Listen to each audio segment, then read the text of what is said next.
En la vida cristiana es muy importante no quedarse detenido. Recuerden que la vida cristiana, Hebreos la define como una carrera. Corran con paciencia la carrera que tienen por delante. Corran, ¿sí? A veces vamos a correr despacito, ¿cierto? A veces vamos a correr más fuerte, vamos a estar más prendidos. A veces vamos a correr muy cansados, ¿cierto? Va a parecer una caminata. Pero lo importante es que nosotros siempre estemos avanzando en la carrera cristiana. Lo más peligroso que nos puede pasar es detenernos. ¿Se imagina usted está viendo una carrera, una maratón, y alguien se detiene? Lo importante es avanzar, y para eso tenemos que ayudarnos. Si usted ve a un hermano que está detenido, usted igual que en una maratón lo toma del brazo, ¿cierto? Y por último lo carga, lo ayuda. ¿Por qué? Porque en esta carrera hay que avanzar, no nos podemos detener. El detenernos, corremos el peligro de salirnos de la carrera, ¿ya? No importa cómo vamos a correr, a veces vamos a correr súper rápido, a veces vamos a estar cansados, pero lo importante es siempre ir avanzando. La vida cristiana tiene que ir siempre en un crecimiento. De manera contraria, vamos a retroceder. Y hay un versículo que Hebreos 5, le invito a Hebreos 5, 11 y 12, dice la palabra de Dios, y está hablando de la apostasía, ojo, pero es muy atingente. Hebreos 5, ahí está, 11 y 12, dice, lo voy a leer primero en la Reina Valeria y después pasamos a la pantalla. Dice, acerca de esto, 5:11 Hebreos, acerca de esto tenemos mucho que decir y difícil de explicar por cuanto os habéis hecho tardos para oír. Porque debiendo ser ya maestros, después de tanto tiempo, tenéis necesidad de que se os vuelva a enseñar cuáles son los primeros rudimentos de la palabra de Dios, y habéis llegado a ser tales que tenéis necesidad de leche y no de alimento sólido. Qué hermosa la exhortación que hace el autor de Hebreos. Dice, tenemos mucho que decir acerca de esto, pero muchos de ustedes debiendo ser ya maestros. Yo tengo 19 años de vida cristiana y la madurez no la marcan los años de vida cristiana, ojo, ¿sí?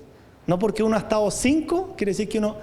La madurez depende de usted, de su compromiso. Hay personas que pueden llevar 20 años de vida cristiana y no haber avanzado absolutamente nada. Y hay personas que pueden llevar 5 o 7 años y están tremendamente crecidos y avanzados. Entonces es una exhortación porque dice, muchos debiendo ser ya algunos de ustedes maestros, ¿qué están? Después de tanto tiempo, dice, tenéis necesidad de que se les vuelva a enseñar cuáles son los primeros rudimentos de las palabras de Dios, ¿sí? Qué triste, ¿no? Que el Señor nos diga un día, llevas tantos años de vida cristiana, debiendo ya estar enseñando, ¿cierto? Compartiendo, a lo mejor orando por los enfermos, no sé, algo, en algún llamado que tú tengas, algún don, debiendo ya estar ejerciendo la vida cristiana, dice, es como que se te tiene que volver a enseñar las primeras cositas de la palabra de Dios. Pero miren lo que dice la Nueva Versión Internacional. El mismo versículo dice, sobre este tema tenemos mucho que decir, aunque es difícil explicarlo. Lo dice la Biblia, ojo, dice, porque ustedes lo que les entra por un oído, les sale por el otro. Lo dice la Biblia. En realidad, dice, a estas alturas ya deberían ser maestros. Y sin embargo, necesitan que alguien vuelva a enseñarles las verdades más elementales de la palabra de Dios. Dicho de otro modo, necesitan leche en vez de alimento sólido. ¿Qué pasa con un bebé si yo le doy alimento sólido? ¿Ah? No está capacitado. Ya, ¿qué es lo triste? Que cuando nosotros no crecemos, nos van a decir algo de la Biblia y nos vamos a chocar, nos vamos a atragantar. No porque la palabra sea difícil, ¿cierto? No porque la palabra sea dura, no. Porque yo tengo un corazón de bebé y no puedo digerir lo profundo, lo grueso, el alimento sólido de la palabra. Y eso es muy triste. Es lo que Pablo dice a los corintios. A ustedes lamentablemente no les puedo dar alimento sólido. Le dice, tengo que darle lechecita en vianda, porque ustedes siguen siendo como niños, le dice Pablo a los corintios. Y eso es muy triste, ¿cierto? Porque había gente que había pasado mucho tiempo, igual que en Hebreos. Y Pablo les dice, no les puedo predicar cosas profundas porque ustedes no las van a entender. Se van a rebotar, se van a enojar conmigo. No porque la palabra sea dura, sino porque ustedes son bebés. Y es lo mismo que pasa con un niño. No le puedo dar alimento sólido, tengo que darle al principio leche. Pero qué hermosa la analogía. Cuando el niño crece, ya puede comer alimento sólido. Cuando el cristiano crece, va a empezar a entender las cosas de Dios que son mucho más sólidas, más gruesas, más fuertes, ¿no? Entonces, el peligro para nosotros es volvernos estáticos, ¿sí? Diciendo, no estoy haciendo nada en la vida cristiana. Ese es el peor estado. No estoy haciendo nada, pero nada de nada por ni un lado, ¿no? Ese es el peor momento. ¿Por qué? Porque acá no hay un empate, o avanzo o retrocedo. Lamentablemente, si nosotros no crecemos, no avanzamos, vamos a estancarnos y vamos a terminar retrocediendo. Se han hecho tardos para oír. ese dicho uno no pensaba que estaba en la Biblia, les entra por un oído y les sale por el otro. A esta altura ya deberían ser maestros. Necesitan que alguien vuelva otra vez a enseñarles las cosas más elementales de la palabra de Dios. Entonces la siguiente lámina dice, para crecer hay que cambiar. Recuerden que siempre que vea este verbo, asócielo al arrepentimiento. Eso es lo real. El arrepentimiento no es solo pedir perdón, llorar y decir, no. Si no hay cambio, no hay arrepentimiento. Entonces, el no cambiar lleva consigo dejar de crecer y una falta de santificación. Nosotros tenemos que aprender a cambiar. La vida cristiana es de cambio, transformación. ¿Y cambiar para dónde? Para parecerme a cómo es Cristo Jesús. Esa es mi meta de la vida, ¿no? Parecerme al Señor, ¿ya? Tenemos que cambiar para bien. Recuerden, siempre me ha sorprendido los Gálatas. ¿Te has leído alguna vez el libro de Gálatas? Los Gálatas, ellos empezaron por el Evangelio, viviendo por la gracia, entendiendo la gracia de Cristo, y terminaron en la ley. O sea, imagínense lo triste que una iglesia como los en Galacia partan entendiendo que la salvación es por gracia, por la obra de Cristo. Y ellos, en vez de avanzar, o lo que dice Pedro al principio, ¿cierto? En vez de crecer en esa gracia, retrocedieron al punto de empezar a vivir por la ley creyendo que las obras los salvaban. ¡Qué horrible! O sea, partieron por la gracia y terminaron en la ley. Por eso el apóstol Pablo en uno de esos versículos, no vamos a entrar a Gálatas, les dice, literalmente, ¿qué los hechizó a ustedes para haber partido por la verdad y terminar por las obras de la ley? ¿Nos podemos volver así? Claro. Legalistas como los fariseos, ¿cierto? Y la gracia no es que nosotros hagamos lo que queramos porque somos salvos, no. La gracia es la que nos permite justamente ser más obedientes como una respuesta a conocer esa hermosa gracia. La gracia no es pecar libremente. La gracia no es hacer lo que yo quiero. La gracia es entender que yo no tengo méritos para entrar al cielo y mi única forma de responder a esa hermosa gracia es a través de mi obediencia y agradar al Señor. En cambio, el legalista cree que tiene méritos para entrar al cielo. El legalista es el que le pone metas al otro, ¿cierto? El legalista es el que predica cosas que no hace. Y el que pone exigencias de las cuales él no hace. Eso hacían los fariseos, dice la Biblia que los fariseos ponían pesadas cargas en otros, mientras ellos no eran capaces de mover un dedo. Tenemos que tener mucho cuidado con esa actitud, ¿se entiende? Nosotros podemos llegar y exhortar a otra persona y nosotros no movemos ni un dedo en eso. Estamos siendo como los de Gálatas. Entonces, nos damos cuenta por este pasaje que necesitamos crecer en la vida cristiana, definitivamente.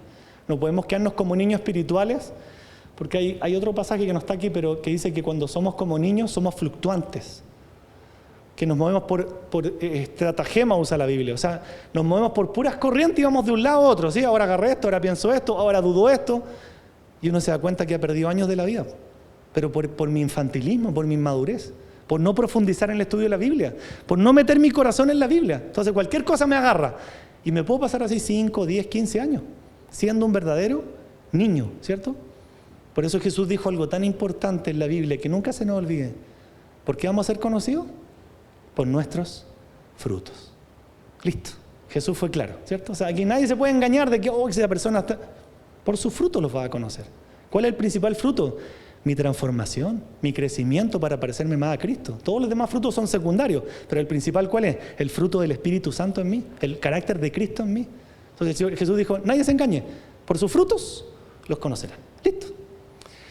Entonces hay un versículo en Efesios muy lindo que dice, esto digo pues y afirmo juntamente con el Señor, que ustedes ya no anden así como andan también los gentiles, en la vanidad de su mente.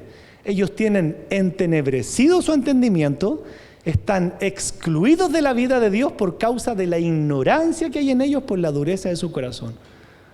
Este versículo nos toca a todos, ¿cierto? Los gentiles como diciéndolo incrédulos, para que hagamos una aplicación lógica, ¿no? Pero ¿cuál es el problema de ellos? Entenebrecido el entendimiento, o sea, no está claro, no es una mente bíblica, ¿cierto? Una mente entenebrecida, llena de pensamientos contrarios a la Biblia, oscuros, humanos. Pero miren lo que dice, están excluidos de la vida de Dios, ¿por qué? Por causa de la ignorancia. Los cristianos tenemos que conocer la Biblia, si no nos van a engañar, así de sencillo. Nos van a engañar, si nosotros no conocemos Biblia, nos van a engañar. Y no basta con consumir Biblia solamente los lunes, yo necesito estudiar en la semana. y ser una persona que realmente conozca al Señor y diga, conozco al Señor. ¿Sí? Nadie me tiene que presentar al Señor porque lo conozco. ¿Y por qué lo conozco? Porque conozco su palabra. Porque al Señor no se le conoce en el aire, se le conoce en su palabra que ya está revelada.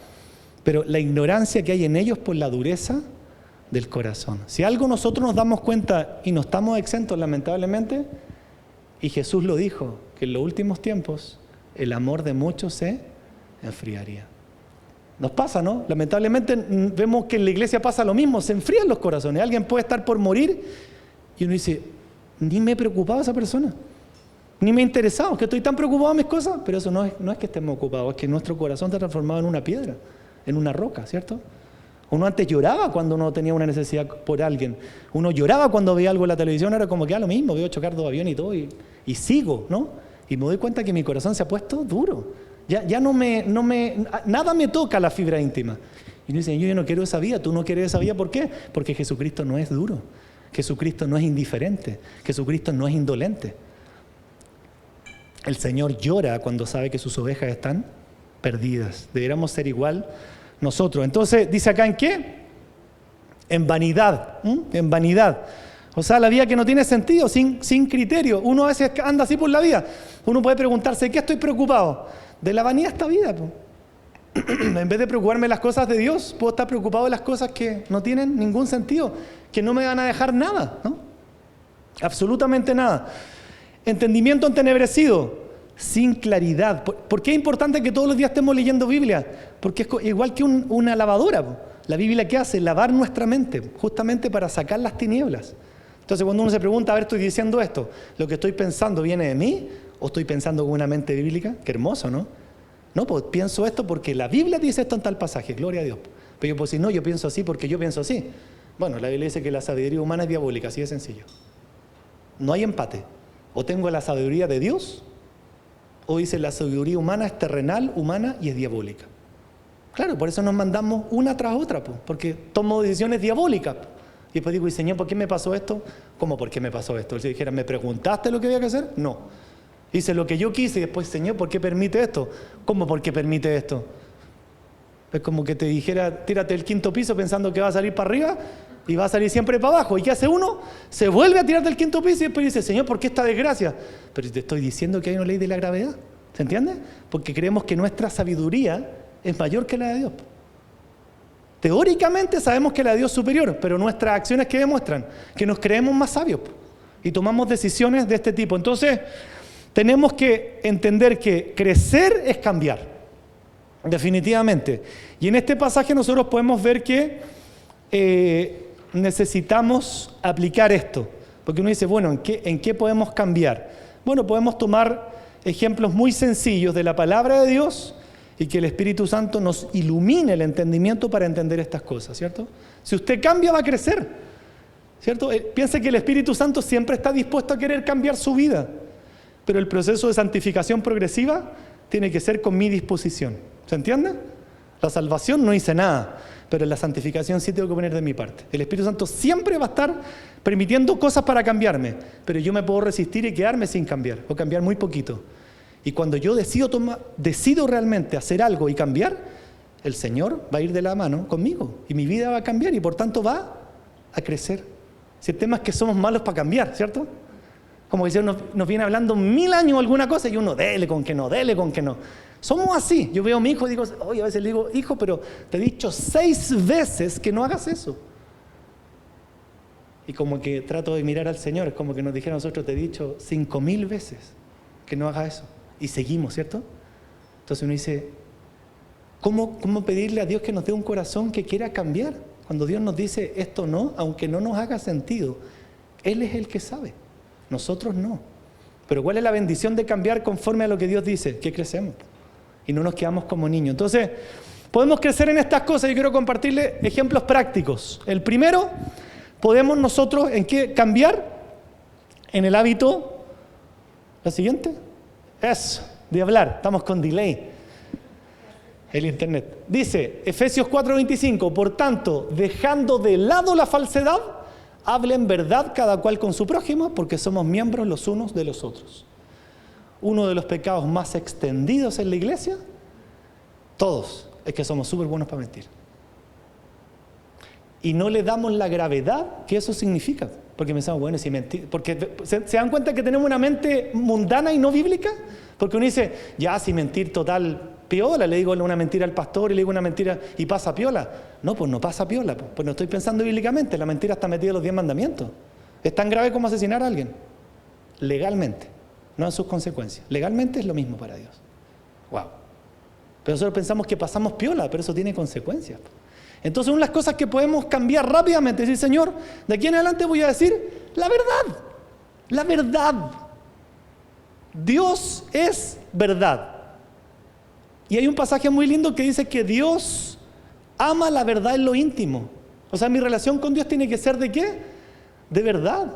Mi relación con Dios no debe ser de excusa. Señor, tú sabes que... No, Señor, soy tal cosa y perdóname por esto, por esto. Señor, mi corazón tiende a ser rebelde. Señor, he sido porfiado en estas cosas. Señor, tal cosa. Pero no puedo llevar toda la vida diciéndole una al Señor si yo no cambio, si no hay arrepentimiento. Entonces, dice Efesios 4:25, por tanto, dejando de lado la falsedad. A todos nos pasa esto, ojo, a todos a la iglesia, pastores incluidos, ¿cierto? Nos cuesta ser verdaderos, veraces, transparentes. Una de las cosas más valiosas en un cristiano, en una cristiana, no es ser perfecto, es ser transparente. Transparente. ¿Me pasa esto? Me pasa esto. ¿Estoy cansado? Estoy cansado. ¿Estoy agotado? Estoy agotado. ¿He tenido algunos problemas con mi esposa? He tenido algunos problemas con mi esposa. Ora por mí. No hay nada más hermoso que eso. Si usted se muestra como perfecto, como perfecta, tarde o temprano se va a caer el pedestal. Estoy mal con el Señor, no le he buscado en mucho tiempo y no leo la Biblia. Súper bien. Vamos, te apoyo, te ayudo, ¿cierto? Pero ¿cuál es la primera respuesta que damos nosotros por una cuestión automática? ¿Cómo está? Súper bien. ¿Cierto? Y a veces estamos súper mal y ¿qué decimos? Está súper mal eso. Porque nosotros decíamos, no, mira, he andado un poco mal, ora por mí. Súper bien, eso es más honesto. ¿Sí? Y aún podríamos exacerbar eso. ¿Cómo está? Bien, súper bien, súper bien, súper bien. Como que uno dice, ¿tan bien está esa persona? Como que yo me siento mal. No, cuando la persona dice así, después se nota que la persona estaba súper mal y está mostrando una careta que no le ayuda. Debemos ser sinceros, primero con Dios, sinceros con nuestros hermanos en la iglesia, sinceros con nuestra familia, hablar verdad, ¿sí? Dejando de lado la falsedad, que el amor nuestro no sea fingido, ¿se entiende? Te amo, te amo, te amo, les amamos, les amamos, les amamos, les amamos. Y es como una repetidera cuando yo nunca tenía un acto de demostrarte el amor. El amor, él dice en la Biblia que el amor no se demuestra con palabras, se demuestra con hechos y en verdad, cosas verdaderas. Me he preocupado por ti, he estado en tus cosas, te he atendido cuando lo han necesitado. Eso es amor. Pero también no puedo decir te amo, te amo, te amo, te amo. ¿Y te amo en qué? En lo emocional la Biblia no dice eso, perdón. Te amo, hijitos míos, dice el apóstol Juan. No améis de palabras, sino con hechos y en verdad. Dios nos cambia la mente, ¿no? Hablen verdad cada cual con su prójimo. Verdad entre nosotros, dice prójimo, eso incluye a todo. Verdad con la persona que está en la calle, verdad con el otro, verdad aquí con este, verdad con el vecino, verdad con mis padres, verdad con todo. Hablar verdad. Una de las cosas más grandes que tiene el cristiano, lamentable en todo el mundo, es que es mentiroso. Y no le da el peso que eso tiene delante de Dios. Nosotros necesitamos aprender a ser transparentes, ¿no? Transparente. Dice, porque somos miembros los unos de los otros. ¿Se entiende? ¿Se imagina la mano ahí? Somos miembros. La mano está agarrada al brazo al cuerpo. Y esta mano es mentirosa. Va a embarrar al antebrazo. Po. Y el antebrazo, ¿cierto? La mano dice, no, si voy a rascar la ceja, y va y me pellizco una pierna. Esta mano no puede ser mentirosa, van alineadas, ¿cierto? El cerebro da la orden y todo el cuerpo funciona en verdad. Está tratando de decirnos eso. Recuerden que son miembros. Por tanto, una mentira desencaja el cuerpo. Segundo hábito que yo le dejo para el verano cambiar. El hábito de la ira. Nos dejo el hábito para que cambiemos más bien, ¿no? Enójense, pero no pequen. No se ponga el sol sobre su enojo ni den oportunidad al diablo. Enojarse no es pecado. Qué importante, ¿no? Uno dice, te enojaste, eso es pecado. No es pecado. Enójate, pero que tu enojo no llegue a ser pecado cuando se extiende. ¿Y cuándo se extiende? Cuando se pone el sol sobre tu enojo, ¿ya? En que la Biblia no habla verdad. Uno puede decir, el pastor está enojado y eso es pecado. No es pecado estar enojado. El pecado es dejar que el enojo me controle durante todo el día. Si yo al final de la tarde me puse en paz con todo mi enojo, está bien. ¿O uno se acuerda de la imagen del Señor cuando da vuelta en las mesas? ¿Cómo estaba el Señor? Enojado. Y claramente enojado por una causa justa. ¡Fum! El templo no es para hacer negocio. Se las dio vuelta. ¡Ay, pecó Jesús! No, no pecó. El mismo ejemplo. Enójense. Pero que eso sea pequeño. Pongan en paz su enojo, abren la situación. Pero a veces hay situaciones que nos tienen pegados, ¿cierto? Días, semanas, años. Entonces uno dice, no, eso ya es pecado, ¿no? Entonces, transformemos el hábito de la ira. Enójense, pero no pequen. O sea, que el enojo dure poquito. No se ponga el sol sobre enojo. Y aquí hay algo súper bíblico. Ni den oportunidad al diablo. El enojo, efectivamente, le da lugar al diablo. Sí, eso es bíblico. Eso es bíblico porque lo está exponiendo la Biblia. En otra versión dice, ni den lugar al diablo. O sea, el enojo, efectivamente, cuando yo lo dejo crecer en mi corazón, le doy lugar al enojo y no lo detengo, no pongo realmente freno a eso, dice la Escritura que yo le estoy dando lugar, oportunidad al diablo, efectivamente. Usted se da cuenta lo que ha pasado siempre, pero ahora mucho más. Le toca la bocina a uno a otro, se baja. Está el mejor ejemplo. Le dieron rienda suelta al enojo. ¿Qué terminaron haciendo? Le dieron una oportunidad al diablo. Y va y le pega un machetazo. El otro dice, pero ¿cómo si era un bocinazo? Es el mejor ejemplo. Me puedo enojar, pero otra cosa es que yo me baje, quiera agredir a la persona. ¿Se entiende? El enojarse en sí no es pecado, a menos que yo lo transforme en pecado, ¿sí? Entonces, qué importante, acuérdense, cuando baja el sol, es decir, decanté mi enojo, decanté mi situación, sería lo ideal, ¿no? Vamos al tercero, transformemos el hábito del engaño. Salmo 101:7 dice, no permitiré que los engañadores sirvan en mi casa. Uy, ¿qué versículo? Y los mentirosos no permanecerán en mi presencia. ¡Wow! ¿Que no era cuento mío que era grave mentir? No, lo dice la Biblia. El Señor dice, los mentirosos no van a permanecer en mi presencia. Por eso es que fue bueno decir la verdad. Pequé, me caí, pero no estar con cuentos, ¿no? No, Señor, si yo tal cosa. No haga eso, por favor, no haga eso. El hábito del engaño. No permitiré que los engañadores sirvan en mi casa, ¿cierto? Uno de los problemas que no solamente creo que tenemos, sino que pienso que es uno de los principales factores del último tiempo, el tema del engaño. A veces no nos damos cuenta que lo que estamos pensando es un engaño, no es palabra de Dios. Uno dice, no, yo pienso que estoy bien en esto, ¿cierto? Las cosas están bien con el Señor. Es que Dios como que me ha bendecido, entonces yo puedo pensar que todo está súper bien con el Señor. No, eso puede ser un tremendo engaño. Nada puede estar bien con el Señor si mi relación con Dios no es sólida, si mi relación con Dios no es real, no me puedo engañar. A veces nos medimos como por lo externo, ¿no? Me ha ido más o menos bien y como que no ha pasado nada malo, entonces yo puedo pensar que las cosas en el Señor están súper bien. Eso es un engaño. No puedo estar, esto igual que una relación, un matrimonio. Si ese matrimonio no se habla, ¿cómo está el matrimonio? ¿Está súper bien? Imposible si no se hablan. Si yo no estoy hablando con Dios, ¿cómo yo puedo decirme a mí mismo que estoy bien con Dios? ¿Se dan cuenta que es fácil engañarse? No estoy bien con Dios, porque mi relación con Dios no está bien. Mi relación con Dios no es profunda. Mi relación con Dios puede ser inexistente. Mi relación con Dios puede estar hace semanas cortada. Y aún puedo venir a la iglesia, ¿no? Y puedo estar en las cosas de Dios, y puedo estar aquí, y puedo estar acá. Pero otra cosa muy distinta es cómo está mi relación con Dios, ¿no? Entonces, necesitamos cambiar el hábito del engaño, ¿no? Y finalmente, podemos transformar el hábito conflictivo, ¿no? Todos los seres humanos somos conflictivos, ¿cierto? Todos. Eso dice en mi trabajo, yo también en mi trabajo. Sí, pero Dios nos demanda mirarnos a nosotros, ¿cierto? Jesús dijo, antes de mirar la viga en la viga de tu hermano, la paja, por ejemplo, la paja en el ojo de tu hermano, mira primero la viga en tu propio corazón. Todos tendemos al conflicto, ¿no? Como bien dijo un hombre de Dios, donde hay tan solo dos seres humanos, basta que hayan dos, hay conflicto. No hay lugar en el mundo donde tan solo hayan dos y haya conflicto. Entonces, sí, es verdad, por nuestra caída somos conflictivos. Bueno, algunos más que otros, pero no nos podemos desligar de eso. Todos en cierta medida tendemos a ser conflictivos. Y nosotros nos podemos desligar de eso en el Señor, ¿no? Porque dice la Biblia, sean más bien amables unos con otros, misericordiosos, perdonándose unos a otros, ¿como qué? Qué hermoso, porque esa es la motivación correcta, como Dios también los perdonó en Cristo.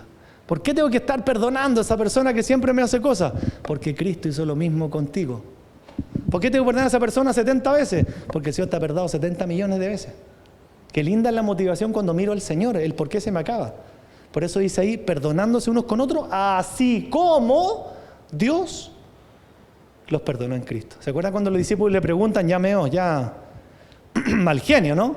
Señor, ¿y cuántas veces tengo que perdonar a estos que no? ¿70 veces le dice? No les digo 70 veces, sino 70 veces 7. Siempre. Siempre esta persona me ha hecho 40 veces lo mismo. ¿Y cuántas veces me ha perdonado Cristo las que yo he hecho? ¿40? Miles de miles de miles. Entonces, hijos de Dios, necesitamos también cambiar en eso, cambiar, porque uno puede decir, voy a orar por esto, sí, pero cambia, hay decisiones que yo puedo tomar en la medida que oro, cambia. Yo sé cuando voy a generar un conflicto, ¿cierto? Sé cuando me pongo, ¿cómo decir? No más que eso, cuando uno se pone hipersensible, ¿cierto? Uno a veces quiere el conflicto, pues se pone conflictivo como, ay, es que esto me molestó. Uno se pone como la epidermis sensible, ¿no? Todos somos así. Entonces uno sabe cuándo va a ser un conflicto. En vez de decir no, en vez de hacer un conflicto voy a ser amable. ¿Puedo ser amable con la persona que a lo mejor anda mal? Sí, no dependo del otro, yo puedo ser amable aún con el que no me saluda. ¿Se entiende? Pero uno siempre quiere como, no me saluda, entonces tampoco le va a hacer cuando me vaya. Somos así. Somos del ojo por ojo, diente por diente. Y el Señor nos llama a vivir en gracia. Pero yo podría ser amable aún con el que no es amable conmigo. Esa es la gracia, porque soy amable con quien es amable, es súper fácil. Pero ser amable unos con otros, con todos. Aún si alguien no es amable, yo tengo que ser amable. Misericordioso. Somos buenos para, ¿cierto? Para paliar, para pegar palos. Y tú eres pecador, ¿cierto?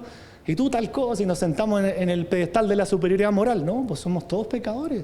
Tengo que ser misericordioso con el otro. Y si aún cayó, bueno, ya, mira, te ayudo. Y si llegó drogado, y si llegó alcoholizado, bueno, vamos y te ayudo.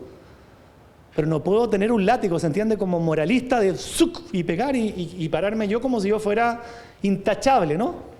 Ya tenemos claro por nuestro país que todos los que se han declarado superiores morales se han pegado, Dios mío, unas caídas que hasta hoy día lamentan los golpes. Nunca, ¿y sabe por qué pasa eso? Porque la Biblia lo dice. El que se exalta va a ser humillado. Nunca diga usted porque yo soy más cristiano, yo soy más... Porque nosotros somos más morales, superiores. Tarde o temprano viene la caída de la Biblia. Al que se exalta, pero el que se humilla a Dios, lo exalta o lo honra. Entonces también podemos cambiar en esto, en nuestro hábito conflictivo. ¿Por qué? Porque, piensen esto, es una contradicción esencial que nosotros digamos somos cristianos y a veces somos personas súper amargadas, ¿sí o no? Entonces la gente que trabaja con nosotros, la gente que vive con nosotros, la gente que nos conoce en el dice, este es cristiano y siempre anda amargado. Está bien que a veces uno anda enojado, pero siempre. Entonces uno dice, yo no quiero lo que tiene esa persona, pues. ¿Será que es cristiano? Siempre anda ahí, ¿cierto? Con la cara de 3 metros. Entonces es una contradicción que yo sea cristiano y no sea amable. Es una contradicción que yo sea cristiano y no sea misericordioso, sea bueno para pegar. Es una contradicción que yo no sea un hombre, una mujer perdonadora, ¿cierto? Un hombre irritable. Entonces debo cultivar la amabilidad, la misericordia y el perdón. Sea misericordioso con el que está en necesidad, sea súper misericordioso. La Biblia está llena de ejemplos acerca de ser misericordioso, ¿no? El buen samaritano. Estaba herido un hombre y los que eran de su línea, ninguno paró. ¿Y quién paró? El que era enemigo. El que era enemigo del otro, como los pueblos, ese fue el que paró.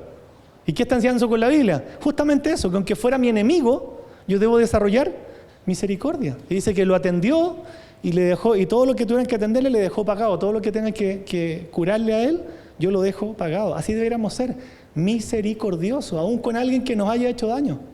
Tenemos que plantearnos eso. ¿Somos de Cristo? El día que caiga alguien que me hizo daño, voy a estar ahí para ayudar. Eso hace un cristiano, eso es una cristiana. Si usted le va a pasar ojo por ojo, diente por diente, no está ilustrando a Cristo en ninguna parte. Porque Cristo no hizo eso con nosotros.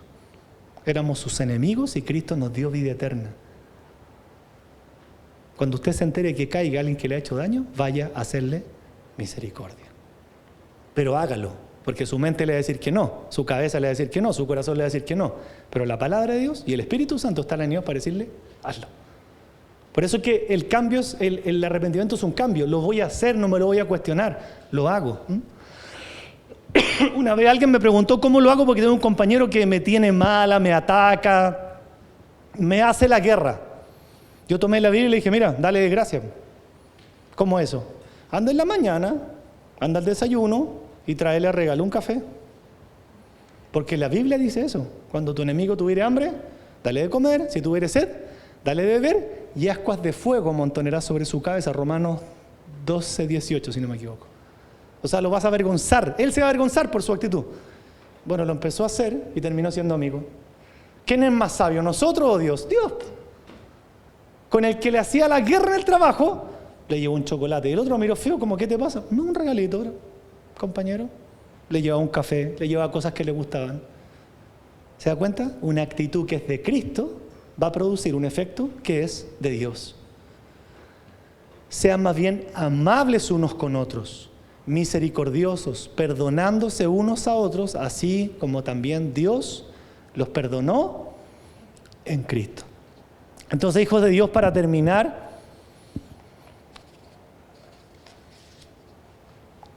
para crecer, de nuevo, es necesario cambiar la perspectiva errada que tenemos de la vida. ¿Por qué?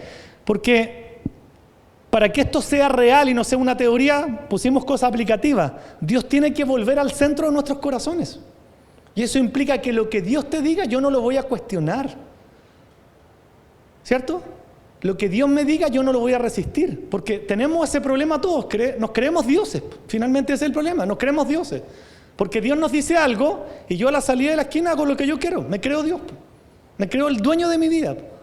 Para tomar una decisión por sobre el Dios de la gloria. Nos creemos dioses con minúscula. Entonces la única forma que esto sea real, que yo crezca, es que yo cambie. Y para cambiar yo necesito que Dios ocupe el centro de mi corazón, porque Él es el dueño, Él es el Señor, Él es el que debe ordenar, gobernar, dar las instrucciones, y yo como su siervo obedecer, porque mi vida no es mía. Fue comprada a precio de sangre, no soy dueño de mi vida. Mi vida le pertenece. ¿Para qué me llaman, le dice Jesús, para qué me llaman Señor, Señor, si no hacen lo que yo digo? Claro, Señor Jesús. ¿Para qué me dices Señor si te digo algo y no me haces caso? Lógico, es ridículo. ¿Cómo voy a llamar Señor a alguien que no obedezco?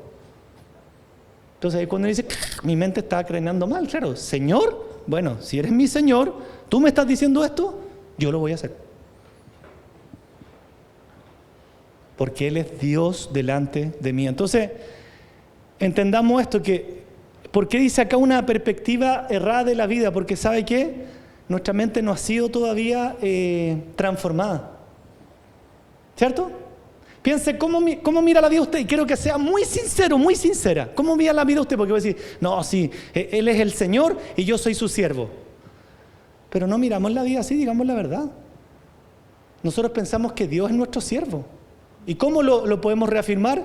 Porque cuando tú has orado al Señor, ¿cierto? Y le has dicho, Señor, que yo quiero esto, y Dios no te lo cumple, tú te enojas, po. Entonces tu perspectiva de la vida está súper errada, porque tú piensas que Dios es un servil que tiene que cumplirte tus oraciones. Eso está súper mal. Entonces no puedo crecer si no cambio esto primero y decir, hey, Dios no es un servil. Que te pido tantas cosas, Señor, y tú no me las cumples. Entonces, a ver, estamos mal. Dios no es un bombero, no es un servil que yo tenga que pedirle cosas y más encima me enojo yo con Dios porque no hace lo que yo le digo. O sea, yo estoy haciendo el papel del Señor. Tú, Señor, me tienes que hacer esto y no me lo hiciste. ¿Se da cuenta? Nuestra perspectiva está al revés. Él es Dios y yo soy su siervo, yo soy su sierva. Si yo no cambio eso, si no cambio la perspectiva de la vida y no entiendo que Dios es el Señor y no un servil mío que me tiene que cumplir oraciones de acuerdo a lo que yo quiero, mi vida no va a cambiar nunca. Mi vida no va a crecer. Mi vida no va a prosperar.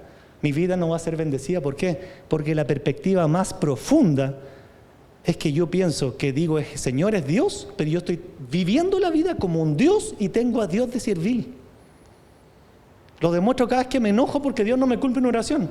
Hay que ser muy soberbio para hacer eso. Y lo he hecho, yo lo he hecho. Pero con el tiempo he aprendido que eso es parte de mi soberbia y tengo que dejar eso. Dios no es un servil que tiene que cumplirme mis oraciones, por favor. Jehová dio, Jehová quitó. Bendito sea tu nombre, Señor, si estoy vivo por pura gracia respiro. Entonces, si yo no cambio esta perspectiva de la vida, arrogante, que es lo que viene en Adán, ¿cierto? Coman nomás del árbol de la vida, si total van a ser como Dios y todo. Arrogantes, quisieron ser como Dios. Y todos traemos ese pecado en Adán, queremos ser como Dios. O dígame que a usted no le ha pasado, que no se enoja con el Señor porque no le cumple las oraciones. ¿Le pasa? Bueno, gracias por la honestidad. Entonces, si nosotros estamos pensando así, es que Dios no es el rey de nuestro corazón. Soy yo y tengo a Dios como un monigote que me tiene que... Y mi relación con Dios depende de eso. Estoy enojado contigo porque no me cumpliste mi oración. O sea, ¿usted piensa que Dios es como un sirviente que está ahí para usted? Eso está súper mal. Es una perspectiva de la vida que está errada. Y por eso esa vida no entiende, por eso esa vida no encaja, por eso esa vida no ve felicidad, por eso esa vida no ve plenitud, porque su arrogancia es tan grande que se pone arriba de Dios.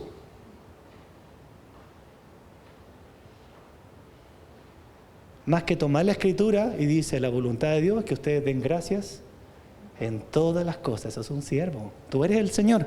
Señor, a lo mejor, ¿sabes qué? Se quemó al lado de mi departamento y quedó el departamento pasado. Pero ¿sabes qué? Te doy gracias porque no nos quemamos nosotros. Qué distinto es ponerse en el lugar que te corresponde, ¿no? Y no estar enojado porque Dios no hizo lo que a ti te corresponde. Estás mal. Tú estás mal, no el Señor. Señor, a lo mejor tuvimos un choque, pero ¿sabes qué? No nos morimos. Muchas gracias, Señor. Porque la Biblia dice, ¿usted qué sabe cuál es la voluntad de Dios? Dar gracias en todas las cosas, buenas y malas. Esta es la voluntad de Dios para con vosotros en Cristo Jesús. ¿Qué? Que den gracias en todas las cosas. Entonces, si yo no cambio esta perspectiva de en vez de enojarme decir gracias, y si tú no has permitido algo, ¿cierto? Es porque tú sabes lo que estás haciendo. Quizás de qué me estás guardando. ¿Se dan cuenta los niños lo que piden cuando son pequeños? Si somos demostramos que somos niños, po. Piden cosas que no podrían manejar, po. Papá, yo quiero un avión. Pero hijo, que tú no podrías manejar un avión a los 6 años. Pero entonces él se enoja conmigo porque yo no le doy un avión. ¿Se dan cuenta la ridiculez? Yo lo entiendo porque es un niño, pero la ridiculez de un cristiano que le pidió algo a Dios y me enojo porque Dios no me lo da. Soy un niño, po. Seguramente Dios no me lo da porque voy a pescar ese avión y lo voy a chocar. Y voy a mandar al infierno a 200 personas que están adentro del avión. Pero yo me enojo porque Dios no me da un avión.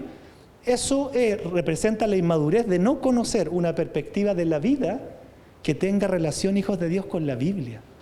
Una perspectiva bíblica de la vida. Entonces, si nuestra meta principal es nuestra felicidad y no nuestra santidad, estamos perdidos.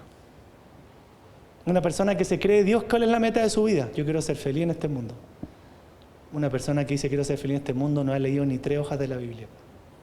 Porque nunca en la Biblia el Señor nos está diciendo que el lugar de felicidad es esta tierra. ¿Cuál es el lugar de felicidad? El otro lado de la gloria. Aquí todo está caído, todo es destrucción. Aquí el diablo tiene todavía poder para, de cierta medida, hacer cosas, limitado por el Señor. En este mundo ustedes van a tener aflicción, tranquilo, aguanten. Allá es el lugar de la felicidad. Pero se dan cuenta, tengo una perspectiva súper rara de la vida. No, es que no, yo quiero alcanzar la felicidad aquí, pues Señor, y si no soy feliz aquí, yo me enojo contigo. Entonces uno dice, pero ¿cómo puedo pensar así? Me creo Dios sobre el Señor. Entonces, si la meta principal de mi vida es mi felicidad y no es mi santidad, mi perspectiva de la vida está súper mal. Aquí tenemos que aguantar, perseverar. Somos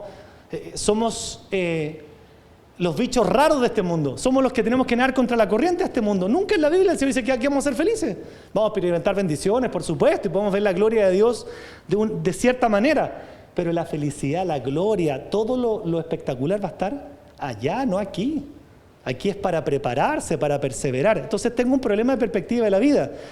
Fuimos creados ¿para qué? Señor, fui creado para ser feliz y para que yo consiga todos mis logros y tú me tienes que respaldar en lo que yo te digo. No, fuimos creados para conocer a Dios. Fuimos creados para amar a Dios. Fuimos creados para darle gloria a Dios y reflejar su carácter ante un mundo que no le conoce. Entonces esto es esencial, hijos de Dios. Si yo no cambio la perspectiva que tengo de la vida, me doy cuenta que aquí está mi problema, no en otras cosas. Tengo una perspectiva de la vida súper errada, súper poco bíblica. ¿De qué me sirve alcanzar cierta felicidad en este mundo si va a terminar en el infierno? Les pregunto, ¿de qué me sirvió? Todos los que han querido alcanzar felicidad, ¿cómo terminan? Mal. Porque Dios nunca prometió felicidad en este mundo, pues si está caído, ¿cómo?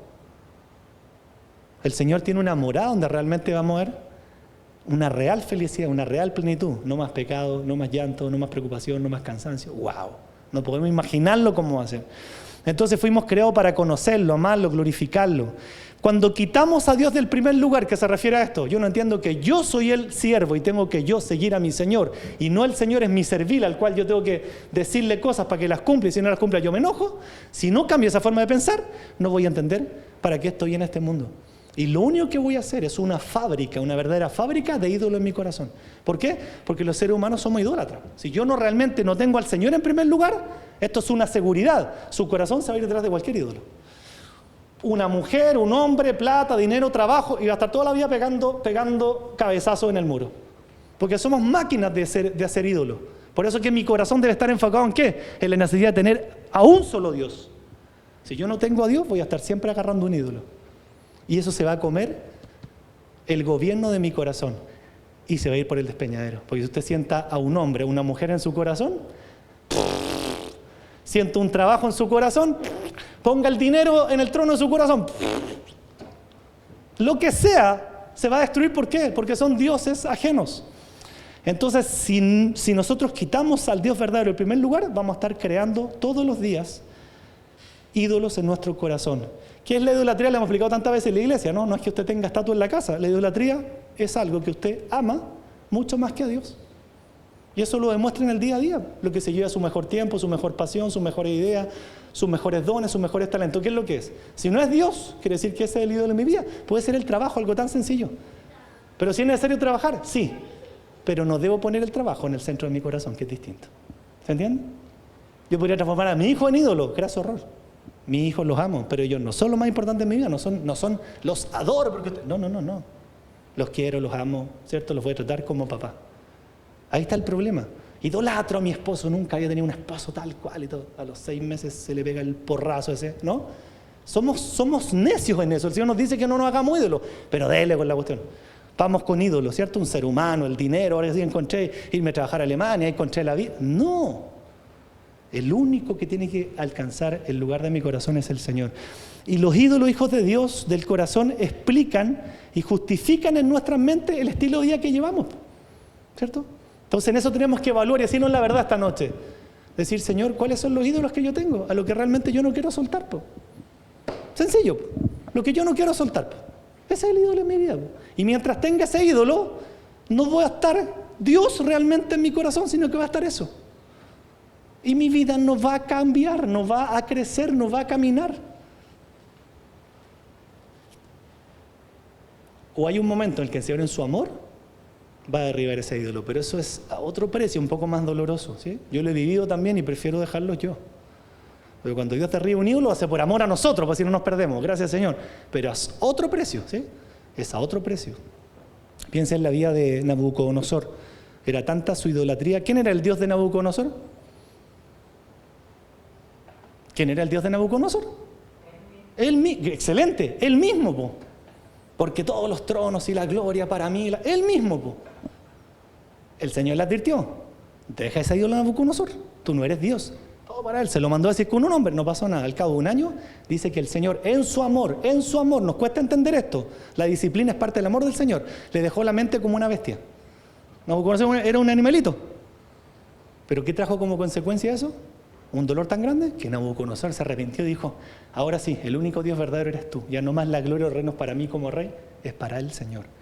Ídolos, cualquier cosa que yo tenga en el corazón podría ser yo mismo. Me creo tanto en esta vida, Stephen Hawking. Es el mejor ejemplo de un hombre que era su propio Dios. Yo soy el que sabe todo. Terminó así, yo decía, la misericordia de Dios, todavía tenerlo ahí con vida. Y no hay caso que se arrepienta. No hay caso. Negaba a Dios y se creía el Dios, como que él conocía toda la historia de la humanidad y los planetas y todo. Y digo, tan grande es la misericordia de Dios que le dio no sé cuántas décadas de vida. No se arrepintió nunca. Pero mirar a Él, uno debe mirarse a mí y decir, yo puedo tener un ídolo en mi corazón y no lo dejo salir. Es aquello que yo no quiero soltar, ¿sí? ¿Se han dado cuenta que a veces somos como, los cristianos nos pasa que somos como enfermizos con algo? Hay algo que no podemos no tenerlo. ¿Se han dado cuenta, no? Como que no pudiéramos estar sin eso, lo que sea. Ese es nuestro ídolo. Y en la medida que no lo dejemos, el Señor no va a estar realmente en el trono de mi corazón. ¿Por qué es importante esto? Porque si vivimos siguiendo los ídolos, vamos a vivir en engaño. El pecado engaña. El pecado, ¿qué promete? Diversión. ¿Pero qué trae? Dolor y sufrimiento. Claro. Usted dice, ¿es rico el pecado? Claro, pero ¿qué le pasó después de eso? Usted hizo lo que quiso en su vida. ¿Y cómo terminó la cosa? Engaño. Dice un versículo que justamente el pecado nos engaña. Promete mucho, mucho gozo, pero termina en dolor y sufrimiento. Promete libertad, pero termina trayendo esclavitud. Usted después no puede dejar eso. Adicción. Promete vida y satisfacción, pero trae frustración, vacío y muerte. Así que, hijos de Dios, un llamado para este verano, para este febrero, antes de empezar marzo. No ahora, sino que siempre. Órele al Señor, dése cuenta cuáles son los ídolos del corazón, bótelos, aunque duelan, porque eso no va a traer nada en su vida bien. Pero trabaje en esto.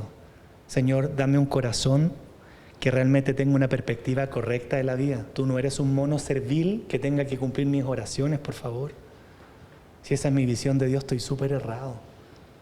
Tú eres Dios. Y en la medida que yo no encaje esa perspectiva de la vida, mi vida no va a caminar. ¿Y dónde voy a terminar sin Dios? En la condenación. Dios es Dios. Y enséñame realmente a poder cambiar, y yo quiero crecer. Todavía no crece, entonces hay que darles lechecita, ¿cierto? Como pasaje muy suavecito. Pero está bien al comienzo de la vida cristiana. Pero cuando voy llevando 1 año, 2 años, 3 años, 4 años, 5 años, décadas, yo tengo que ir creciendo. Por supuesto, una persona nueva súper bien, que por eso la iglesia tiene todo ordenadito, cursito básico, lechecita, ¿cierto? Cursito intermedio, colado, cursito avanzado, hasta que nosotros crezcamos y digamos, Señor, somos una iglesia madura, pero madura bíblicamente. Gloria a Dios, porque vamos a reflejar entonces la gloria de Dios en un mundo que no le conoce. Oremos. Padre, te agradecemos por este tiempo, por esta palabra, por entender que es tu voluntad, tu deseo, que nosotros crezcamos. No hay peor vida cristiana que la que se detiene, que la que retrocede. Por eso tu exhortación a los hebreos cuando les dice, muchos de ustedes ya deberían ser maestros, deberían estar sirviendo, deberían estar desarrollados en la vida cristiana. Pero lamentablemente alguien tiene que volver a enseñarles las cosas elementales de la vida cristiana. Señor, perdónanos si hemos sido de esa manera, si nos hemos detenido en el conocimiento tuyo, nos hemos detenido en conocer más a Dios en su palabra, nos hemos detenido en saber cómo piensa Dios, cómo obra Dios. Nos debiéramos saber los evangelios de memoria, porque ahí está todo el carácter de Cristo reflejado, cómo es Él, cómo actúa, cómo a veces se enojó, qué es lo que dijo, qué no dijo, por qué cosas lloró, por qué no lloró, qué le agrada, qué le desagrada. Deberíamos sabernos de memoria por lo menos los evangelios. Pero ¿cuál es tu deseo? Que nosotros conociéramos tan profundamente toda tu palabra, Señor.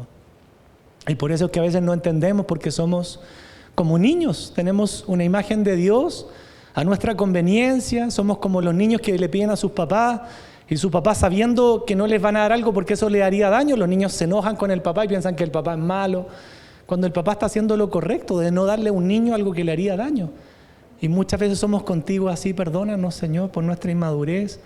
Nos enojamos contigo, creemos que eres un servil al que nosotros le presentamos una lista de peticiones y tú tienes que cumplir. No, esa no es la vida cristiana. La vida cristiana no es hacerle a Dios una lista de peticiones.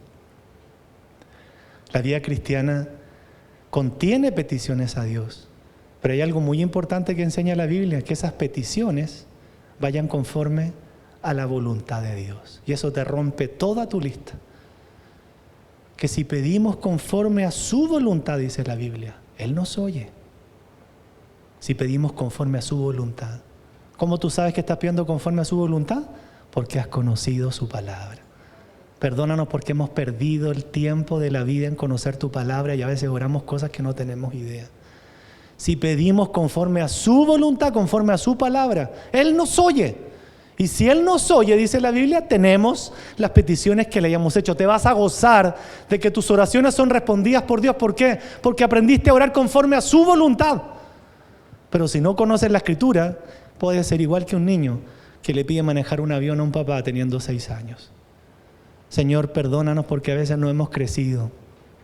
Señor, tomamos este versículo también de 2 de Pedro, donde el apóstol dice, crezcan en la gracia de Dios, en aprender a ver la gracia de Dios, crezcan en eso y en el conocimiento de Jesucristo.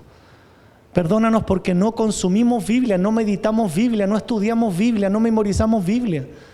No leemos la palabra, donde es la única forma de conocerte. No te conocemos en el aire, Señor. Podríamos hacer perfectamente una imagen de Dios a nuestra conveniencia. Y eso la Biblia lo llama idolatría. La imagen de Dios debe ser como la Biblia lo expone, lo revela. Ese es el verdadero Dios, para que nadie se equivoque y para que todos conozcamos al mismo Señor. En esta noche te alabamos, te pedimos un cambio en nuestro corazón, que seamos un pueblo que tome decisiones, que si necesitamos votar a algún ídolo, aunque nos duela, lo votemos antes que sea tarde, antes de vivir un dolor. Yo creo que el Espíritu Santo es real y tú también sabes que es real. Yo sé que el Señor te está mostrando, diciendo al corazón y a mí también, ¿cuáles son esos ídolos que tú tienes? ¿Cuáles son las cosas que tú no quieres soltar, no quieres dejar? ¿Cuáles son las cosas que tú realmente persigues con todo tu corazón todos los días? Y el Señor te está tratando de hacer entender que esos ídolos no pueden estar sentados en tu corazón, sino Dios. Porque Él quiere bendecirte, Él quiere guardarte, el Señor es bueno. Pero cuando yo decido mi rumbo, soy como Nabucodonosor. Soy el Dios de mi propia vida y eso no me va a traer bien, por supuesto. Señor, yo te pido que por una acción de tu Espíritu Santo tú cambies nuestra perspectiva de la vida. Que se cumpla lo que dice Romanos 12:2, que seamos transformados por medio de la renovación de nuestro entendimiento, para que comprobemos entonces cuál sea la buena voluntad de Dios, agradable y perfecta. La propia Biblia dice que debemos ser transformados y que nuestra mente se renueve conforme a ¿qué? A la palabra, para que conozcamos a Dios, para que conozcamos su voluntad. Yo te oro por un pueblo que crezca, un pueblo maduro en la fe, y cuando sea aprobado, persevere porque creció cuando tenía que crecer. Un pueblo que edifique en la roca, Señor, no en la arena. Porque si edificamos en la desobediencia, van a ir las tempestades y la casa se va a caer y se va a hacer ruina. Pero si edificamos en la obediencia a Dios, van a venir muchas tempestades, lluvias, vientos, y la casa va a permanecer porque fue cimentada en la roca que eres tú, Señor. Te alabo, Dios del cielo, te bendigo, te doy gracias por este tiempo.